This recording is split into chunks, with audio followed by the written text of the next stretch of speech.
अमेरिकी राष्ट्रपति Donald Trump को नोबेल शांति पुरस्कार के लिए पाकिस्तान ने नामांकन भरा है।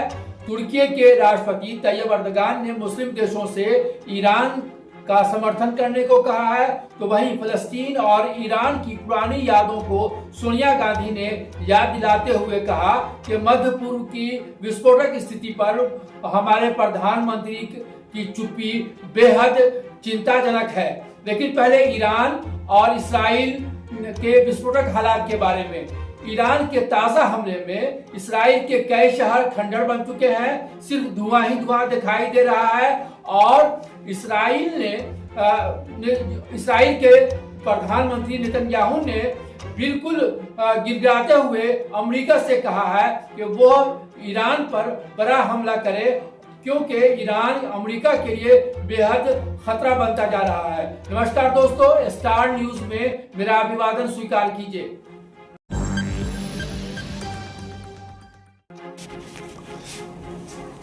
ईरान इसराइल युद्ध का आज 9वां दिन है। इसराइल पर ईरान के ताजा हमले में कई शहर खंडहर बन रहे हैं। ट्रंप नेतन्याहू पहली बार घबरा गया है और ट्रंप तो बिल्कुल कंफ्यूज में है कि उसे क्या करना चाहिए। दोनों देश यानी ईरान और इसराइल एक दूसरे पर मिसाइल हमले कर रहे हैं। ईरान के इसराइल पर ताज़ा हमले इतने भयानक हैं कि तेल अवीव, हैफा, नकब, गशदान और बेरशेबा समेत 6 शहर के बड़े बड़े प्रतिष्ठान निशाना बन रहे हैं। इसराइल मीडिया के अनुसार 20 भारी बैलिस्टिक मिसाइल का इस्तेमाल ईरान ने आज किया है। हैफा पर ईरानी हमले में लगभग 28 आदमी जख्मी हुए हैं, जिनमें 4 की हालत बेहद नाजुक बताई जाती है।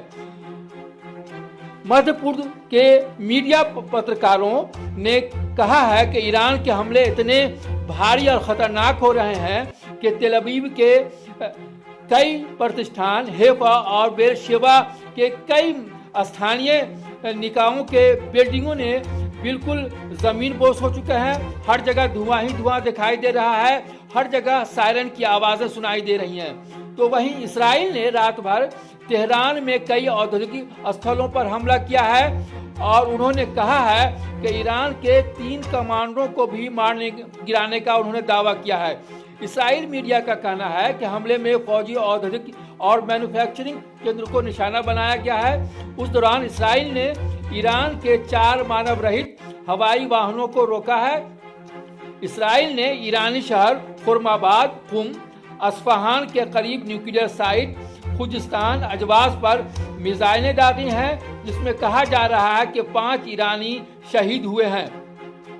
वहीं ईरानी हमले का रौद्र रूप देखकर ट्रंप ऐसे भयभीत हो गए हैं कि उन्होंने ईरान पर कोई कार्रवाई करने के लिए 2 हफ्ते का समय मांगा है और उसमें वो लगातार उच्च पदाधिकारियों के साथ मीटिंग कर रहे हैं कि उन्हें क्या करना चाहिए।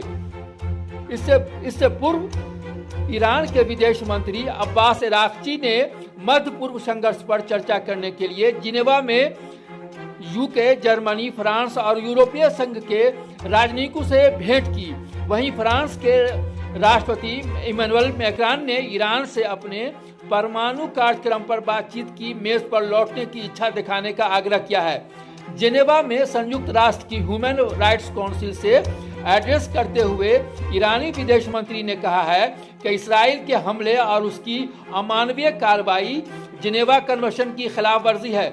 इसराइल ने बगैर किसी कारण और बात के ईरानी आवाम के खिलाफ युद्ध थोपा है। ईरानी हमले इतने तेज हो गए हैं कि इसराइल के कई शहर बिल्कुल खंडहर बन चुके हैं और उनका जो मिसाइल रोकने का आयरन डोम कहा जाता है वो बिल्कुल नाकाम हो चुका है। इसराइल पर ईरान ने नए मिसाइलों से अटैक कर दिया है। ईरान बेहद इसराइल की हालत खतरनाक और भयानक बताई जा रही है। ईरान के हमलों को देखते हुए हर बीते दिन अमेरिकी राष्ट्रपति ट्रंप का बयान बदल रहा है और पॉलिसी भी बदलती दिखाई दे रही है। सवाल यह है कि ईरान पर इसराइल के घुटने टेकने के बाद अमेरिका बिल्कुल कंफ्यूज हालत में है। तो वहीं ईरान के विदेश मंत्री ने अमेरिका को बड़ी धमकी दी है और उनके विदेश मंत्री ने जोर देकर कहा है कि अगर अमेरिका उस युद्ध में हस्तक्षेप करता है तो अमेरिका को उसके खतरनाक परिणाम भुगतने होंगे।